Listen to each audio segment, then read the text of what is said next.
Hello दोस्तों, आज की कहानी है एक झलक। उर्वशी ओ उर्वशी, जाकर खटाल से दूध ले आ। आज तुम्हारे पिता देर से आएंगे और उनके आने तक अंधेरा हो जाएगा, इसलिए आज तुम ले आओ दूध और जल्दी लौटना। रोड पर खड़े होकर गप्पे मत लगाते रहना, वरना पापा देख लेंगे तो नाराज होंगे।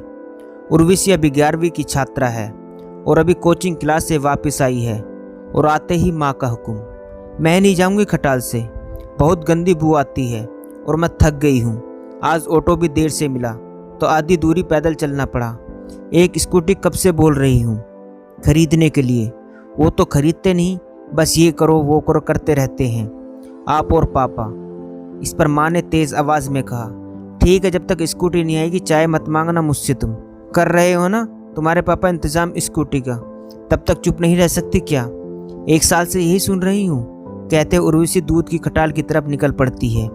शाम को अच्छी भीड़ होती है खटाल पर, क्योंकि सुबह जिनकी चाय जल्दीबाजी में छूट जाती है उनको घर लौटते ही चाय की तलब लगती है। उर्वशी को दूध के लिए यूं देर तक इंतज़ार करना ज़रा भी पसंद नहीं था। वो बड़बड़ाते हुए इधर उधर देखकर बोल रही थी कि ये ग्वाला तो ऐसे व्यस्त रहता है जैसे दुनिया का सबसे बड़ी खटाल का मालिक है। घर नहीं पहुंचा सकता। आखिर उसकी बारी आई और उर्वशी दूध लेकर वापस मुड़ी और लाइन में अपनी बारी का इंतजार करते हुए श्रवण से उसकी नज़र मिल गई और वो दोनों कुछ पल के लिए एक दूसरे को देखते रह गए। पूरे रास्ते उर्वशी उस चेहरे को याद करती जा रही थी, मानो पहली बार नहीं पहले से ही जान पहचान हो, या जैसे इसी चेहरे और आंखों को देखने के लिए उसका दिल चाहता था। अचानक से सब कुछ बदल सा गया। अब उसे याद ही नहीं था कि वो खटाल की बदबू से चिढ़ती है या स्कूटी आई या नहीं। पर उर्वशी को कोचिंग से लौटकर खटाल की तरफ चल पड़ती थी, कभी कभी बिना बर्तन के, तो कभी पिता के घर में होते हुए, तो कभी माँ के मना करने के बावजूद। उर्वशी मानो धुन सवार हो गई थी, एक नज़र उसे देखने की, उसकी झलक पाने की। उर्वशी के दिल में तेजी से चाहत उठने लगी थी, जिसे वह खुद न समझ पा रही थी, न ही उन पर काबू कर रही थी। इसी तरह 1 महीना गुजर गए। श्रवण से उर्वशी की अभी तक कोई बात नहीं हुई थी, न ही दोनों एक दूसरे का नाम जानते थे, लेकिन मन की दशा एक सी थी, दोनों को ये दिखाई दे रहा था। श्रवण भी हर दिन उसका इंतजार करता हुआ दिख जाता था। पहले आकर भी श्रवण लाइन में उर्वशी के आने के बाद ही खड़ा होता था, वो भी बिल्कुल पास नहीं, 1-2 लोगों के बाद। धीरे धीरे श्रवण ठीक उर्वशी के पीछे खड़ा हुआ। उस दिन दोनों की धड़कनें बाहर तक सुनाई दे रही थी। उर्वशी का दुपट्टा उसे छूकर और पास आने के लिए इशारा कर रहा था। उर्वशी हल्का सा पीछे मुड़ती है और शर्मा का गर्दन झुका लेती है। उर्वशी की काली लंबी चोटी, उस पर गुलाब लगाने का मन हो रहा था। श्रवण को उसकी शरारती मुस्कान की महक छू रही थी, उर्वशी को जिससे वो और अधिक लाल हो रही थी। आज इतने दिनों बाद ऐसे इच्छा हो रही थी कि ये सिलसिला ख़त्म ना हो, ये नज़दीकी यूं ही बनी है, ये सब ऐसे ही एक दूसरे के एहसास में गुजर जाए, लेकिन ऐसा मुमकिन नहीं होता। अगले कुछ दिन करीब महसूस करने का सिलसिला चलता रहा।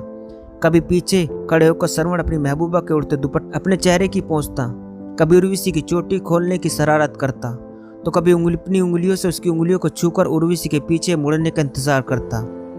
उर्वशी को श्रवण की हर बात पसंद थी, उसके हर अंदाज पर वो मोहित थी, फिदा थी। उसके लिए जज्बात बहुत कीमती थे, जिसे वह पागलपन की हद तक जीना चाहती थी, पाना चाहती थी, हमेशा के लिए। श्रवण के बिना उसकी ज़िंदगी हो सकती है, इसकी उसने कल्पना भी नहीं की थी। लेकिन इन सब का अंजाम या भविष्य क्या होगा, ये ना उर्वशी जानती थी, ना श्रवण जानता था। जैसे कि जग जाहिर है कि ये बातें छुपती कभी नहीं हैं, लोगों की नज़रों में आ ही जाती है। जब उर्वशी के पिता तक ये बात पहुंची, उनको बहुत धक्का लगा, क्योंकि अपनी हैसियत से बढ़कर वो उर्वशी के भविष्य के लिए मेहनत कर रहे थे।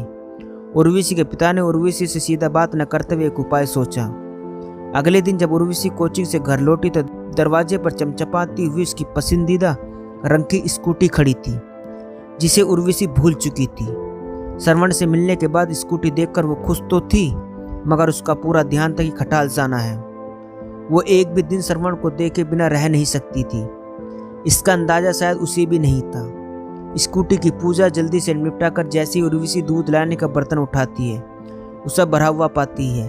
माँ बताते हैं कि वे मिठाई लाने गए थे तुम्हारे पापा, बाहर तो साथ में दूध भी ले आए।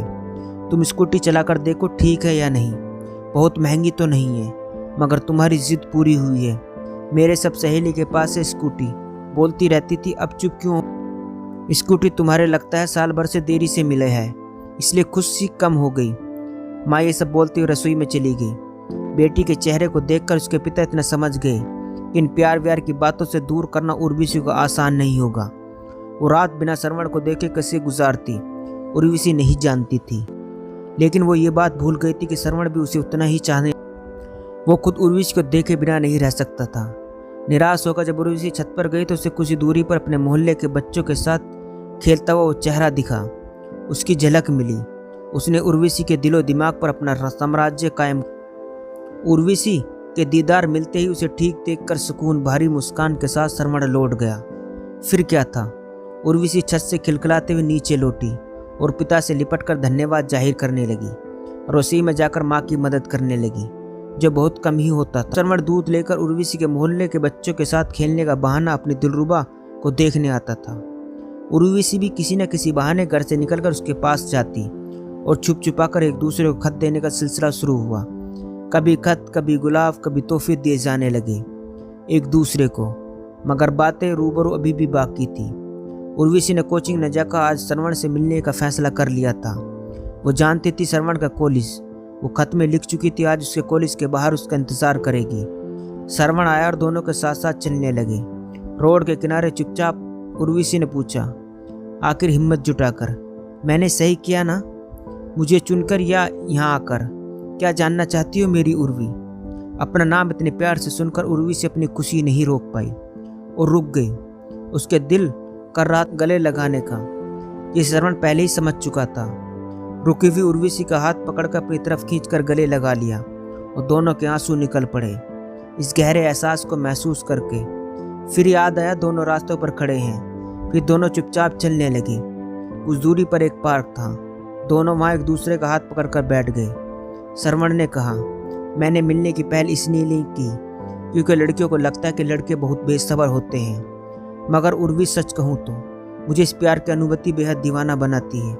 तुम्हारे आसपास होने का आभास, हर पल हर लम्हा होना कितने करीब ले आया हम दोनों को। देखो, उर्वशी अपने दिलबर की हर बात से सहमत थी। अब आगे क्या? उर्वशी ने पूछा। श्रवण ने बताया, कॉलेज खत्म होते ही पापा का व्यवसाय संभालेगा और फिर उर्वशी के घर रिश्ता लेकर आएगा। उर्वशी ने बताया कि उसके पिता उसे डॉक्टर बनाना चाहते हैं। श्रवण ने जवाब दिया, तुम उसकी अच्छे से तैयारी करो, क्योंकि हमारे खानदान में कोई डॉक्टर साहिबा नहीं है, तो हमारे घर वाले भी खुश हो जाएंगे। काश सब कुछ इतना आसान होता। प्यार की राहों में चलना मिलना। इस मुलाकात के कुछ दिनों बाद श्रवण बड़ी बहन की ससुराल गया, जहाँ किसी खानदानी झगड़े की वजह से उसकी बड़ी बहन, जीजाजी और श्रवण की भी बेरहमी से हत्या कर दी गई। इस जीवन भर के दर्द ने उर्वशी को झकझोर कर रख दिया, मगर गुनाहगारों को सजा मिली और परिवार की हालत कुछ हद तक श्रवण की संभली। उर्वशी कभी श्रवण के प्यार को बुलाकर आगे नहीं बढ़ी, न ही किसी और से विवाह कर उस प्यार को, उसकी यादों को, उसके एहसासों को अपनों से दूर होने दिया। लेकिन उर्वशी ने उसका सपना जरूर पूरा किया।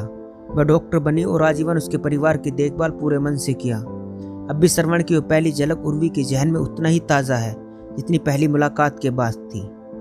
दोस्तों, बस इतनी सी थी ये कहानी।